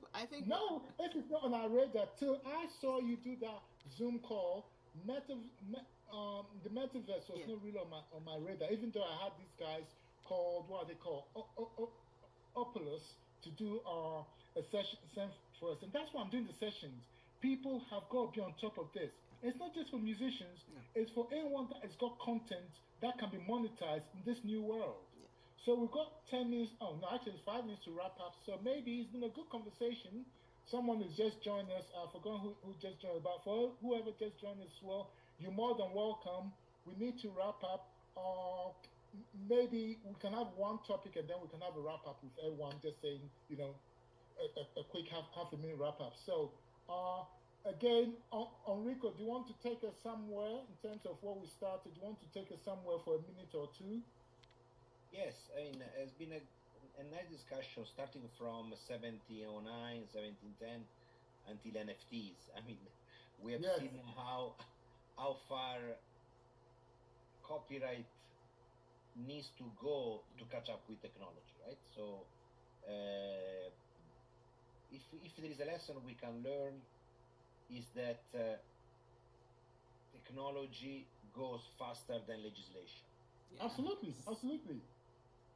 And legislation needs to catch up all the time, with either new laws or interpretations, judicial interpretation of existing laws to stretch the rule and to adapt it to the new medium support, to the new technology. So I think this represents a part of our discussion. Right. I just say it's not just about laws as well that need to catch up. Industry practices, because sometimes the law are there, but how do you have the will or the notion to apply? Let me give you an example. Spotify and those platforms. It's not Mixcloud. What's that? SoundCloud. Yeah. Spotify. Remember, at least 5 or 6 years ago, the PRS is the Corporate Collection Society in the UK. They were not paying, and they were discussing this. But although they were infringing, nobody was bringing them down. And it took a long time for the industry to come to an agreement as to how to monetize what's on there. These industry organizations are quick to bring down small players. But when you have the likes of YouTube, who are not paying at some time, you have SoundCloud. Yeah, I think it was SoundCloud and Spotify. It needs the industry to fashion an acceptable thing. And can I say that I find now that the industry is in a weaker position. The tech companies are in a powerful position and they really dictate. And lastly, before I leave the microphone, in terms of music business, the creative community had a bad deal because all the major companies took equity shares in all these enterprises. So they don't care whether the artist is paid 0.0000 of a penny because each year Spotify is making money. They get their shares from their equity in interest. So the creatives are in a really bad situation in terms of where we are out now, which is streaming, which is bringing the bucks, and the record companies are just criminal. Okay, so Dr. Lara, maybe to wrap up, you can go in any area, just like Enrico has a moment to go.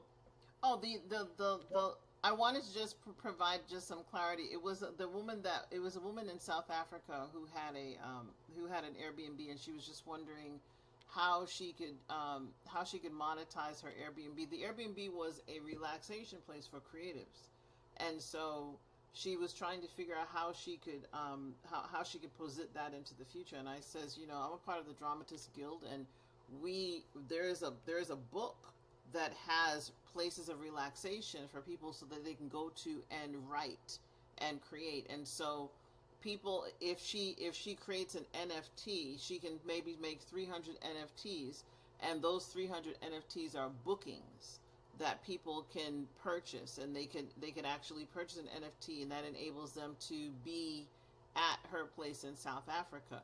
And it's an experience. It's not just a visit. You go to South Africa, you get the experience of being immersed in the culture, and you write and you do what you have to do, and that's a token. That token gives you access. Tokens are just what we used to use when people used to go play video games. You put a token in, you get to play for as long as you want. So that could be where we're going to, but as it relates to copyright, it's about relationship.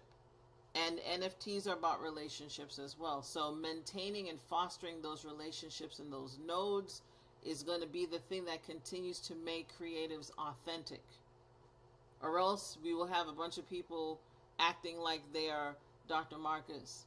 And, and then we'll continue to be in litigation to try to prove Dr. Marcus is Dr. Marcus. Do we have his fingerprint? No, we need we need the eyes now. We need everything to just prove that, the person Dr. Marcus is Dr. Marcus. So I would just say let's continue to build the relationships and have authenticity at the core of our creation.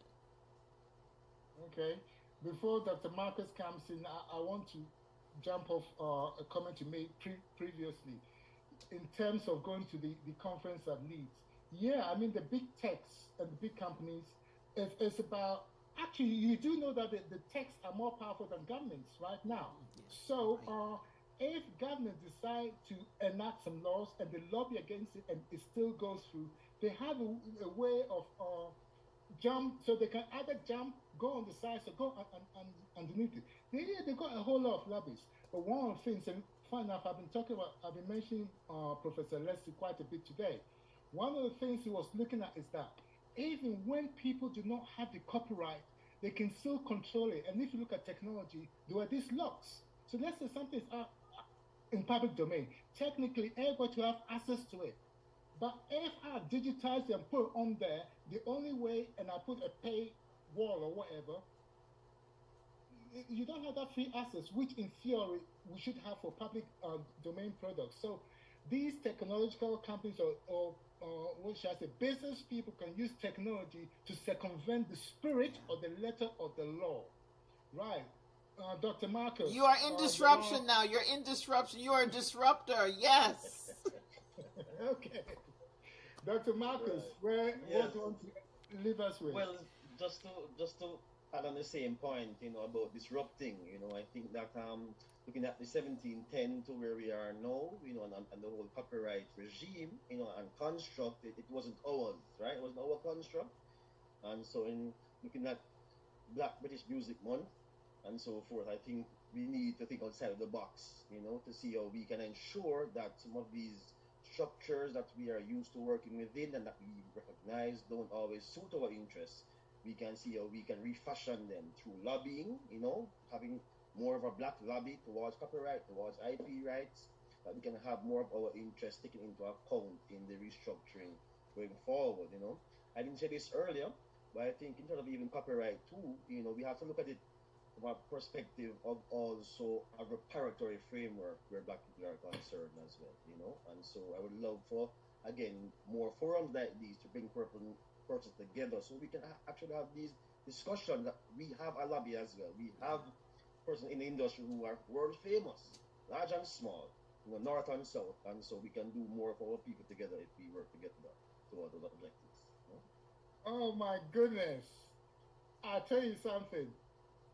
I think I made contact with Professor Caroline because Enrico and I were we made a bid, a copyright conference bid, right? And it was looking at copyright from a left and a south perspective. We just talked about the north and south perspective. So yeah, it was coming from the south perspective. It was coming from a left, like one of the things we have to talk about. Let's have a greenfield. If copyright was new, what are the things we would want in copyright? So yes. And so we didn't get the funding, but that's something that I hope that we can move forward at some time. So the other thing I'll say, I'm a Pan-Africanist. So I'm not just interested in having Africans. It has to be Africans who've got a Pan-Africanist agenda. You mentioned we're not there when copyright was set. That's true. One of the things I like someone to do, not me certainly, is that I've seen the recitals for how the Berne Convention came about. It would be nice, and at that time, there were only 3 so-called independent African countries: Haiti, Liberia, and Ethiopia. So I'm interested to know and it's all in there. I just haven't had time to delve into it. But to see what was the introduction from, let's say, a non-West point of view. Were there people from, let's say, non-European or the USA feeding into this thing? Because if you go into African systems, copyright really is anti-African in a sense, because we normally come from a communal system in which no one is supposed to own anything. And the whole point of copyright is predicated on the individual, that one person being the creative person, whether it's Beethoven or something. So and copyright does not really allow for collective in terms of, that's why you got things like traditional and all these indigenous things. And it's not quite, because it's very Eurocentric, but I think this, we're supposed to wind down. So I think, Professor Karen, I just saw a smile from you, so I hope you can give us your lasting comments. Well, I'm going to try. So I've been listening to everybody, and I wrote down 3 words, right? Oh, great. And my 3 words are people, power, and platforms. And what I was thinking about those 3 words is listening to everybody in the last few minutes. It's all about people. And for me, the most important people would be the creatives, right? So even as we say that the platforms have got power, for me, then the question is, as the creatives become lost in this scene, what should they be doing whilst the law is catching up, right? Because we're clear that the law is very slow, right? So that's just my thought on people. Power, I think that's been said over and over again. Who holds the power? You've just proper said it's the technological platforms that seem to be holding the power. And for platforms, and I've said the word already, the question for me then would be how then in the scene of people perhaps being lost, power being disproportionately held by technological platforms and major players, how then do we get justice and fair returns for creatives in this context that is rapidly evolving? So just by thoughts listening to everybody. People, power, platforms. That is fantastic. I think probably going forward with Dr. Lara with a metaverse thing, my impression seems to me that this metaverse is supposed to be democratic platform. So maybe it will be more of an even playing field. But let's be honest, I did a book because I'm terrible at quoting people. I did a book called African Voices, quotations by people of African descent. So I'm always, what should I say, measuring people's quotations. But what was I? Yeah, in there I had the quotation. I can't even remember my old quotation, so I'm not going to quote it correctly. But I said, in the end, uh, business commodifies everything. So even though we're going into metaverse saying it's democratic, you find out that business will find a way of conglomerating and controlling. I remember at the birth of the internet, these guys came and said, yes, businesses are not going to be here. It's us that can control, blah, blah, blah, blah. Before you knew, people, organizations like BBC were on the internet and see where we are at now. So, Dr. Lara, when we come next month, I hope you can tell us this thing about the vision and the reality of making sure that the decentralized thing actually says decentralized and that it ends up being a democratic thing, one person, one vote, literally, as opposed to two people, thousand votes, if you know what I mean, in terms of Google and was it Netflix, not Netflix, or was Facebook and stuff like that. So on that note, I have to say thank you very much. Dr. Marcus, you did give your last thing, didn't you? I just want to make Yes. sure you did. Yes, I did. Okay. Yes, I did. Yes, I did. Thank you. Okay, my head is zooming, so I can't remember. So in that case, I want to say, look, thank you. Enrico had an idea about how I wanted this conversation to go. Personally, I can say that it's been fantastic. I'm glad that you've indulged us by coming through this. It wasn't the usual presentation type thing, but let's have a conversation. And it's going to certain places that I didn't know. So to me, I have learned. So on behalf of myself and Enrico, I want to thank you all as our special guests and the people in the audience. Thank you and have a blessed day. And those that can join us in subsequent events are more than welcome. But this is a good one, and we end on this note. Safe journey to your bedroom or your sitting room or wherever you are. One more thing. I just wanted to Yes. let everybody know that we did stream this on my platform, which is so we were on Roku, Apple TV, Fire TV, Android TV, and on mobile devices. So You know something? I don't have terrestrial. No, I have terrestrial TV, but I don't have all these satellite TVs and blah blah. So that's how 20th century I am. So when you say Roku, how does one find? I don't know. So you know. I'll send you some tidbits, and I will probably And rebroadcast the this. links. I have to understand links. No worries. I'll send the rebroadcast to you as well, so that and we'll probably rebroadcast over Juneteenth, which begins. They're going to celebrate all weekend, so yeah. I think it's informative. If you send the link, it makes sense to me. If you send High the link, five. it makes sense to me. Okay. All right. Bye bye. Hey, Thank guys, you. Thank you very much. Bye bye. Thank you. Safe journey. Bye bye. Bye bye, everybody. Bye bye. Recordings